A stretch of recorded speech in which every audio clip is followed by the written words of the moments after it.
जर कोणी सिद्ध करा म्हणलं, जर कोणी म्हणलं तर ते आमच्याकडे नाही, म्हणून आम्ही तुम्हाला त्याचे फक्त फोटो दाखवले. खूप आहेत अशा फाईल, खूप झाल्यात ह्याच्या.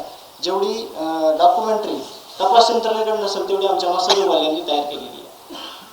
हेच काम त्यांचं होतं, त्यांनी आत्तापर्यंत केलेलं नाही. आणि आमची प्रामाणिक भावना आहे, जे या लढ्यामध्ये सगळे येत आहेत, आम्हाला फक्त न्याय पाहिजे. आम्हाला न्याय व्यतिरिक्त काहीच नाही पाहिजे. आमच्याकडं आमच्या गावाची पार्श्वभूमी अशी आहे, हे तुम्हाला सांगितलं. हे गावचं प्रमाणपत्र आहे मागच्या 2 वर्षात भेटलेलं. हे जे आरोपी आहेत सगळे, हे आरोपीचे जेवढे गुन्हे आहेत त्याच्या 10% पण गुन्हे आमच्या गावाचे नाहीत. आणि ते गुन्हे कोणते आहेत? किरकोळ, शेतीचा वाद, कुठंतरी ह्याचा वाद, पण ते असे गंभीर गुन्हे नाहीत. हे 2 फरक आहेत. एवढं गाव चांगलं, ह्या जे आरोपी आहेत ना असं सांगायचं म्हणजे ही गावची पार्श्वभूमी आहे, असं आमच्या गावचा इतिहास आहे. आणि अशा गुणागोविंदानं गाव चालणार, त्याचे इतके भयानक पद्धतीनं संपवलं.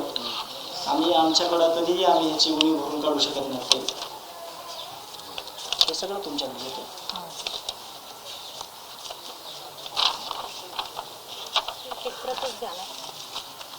कुठंतरी पहिल्यांदा जातीवादाचा मुद्दा आणायचा बघितला तर जे काही सामाजिक क्षेत्रातले लोक आहेत, दीपक काका नागरगोजे, खूप चांगलं काम आहे. 1000 मुली त्यांच्याकडे अनाथ त्या सांभाळतात.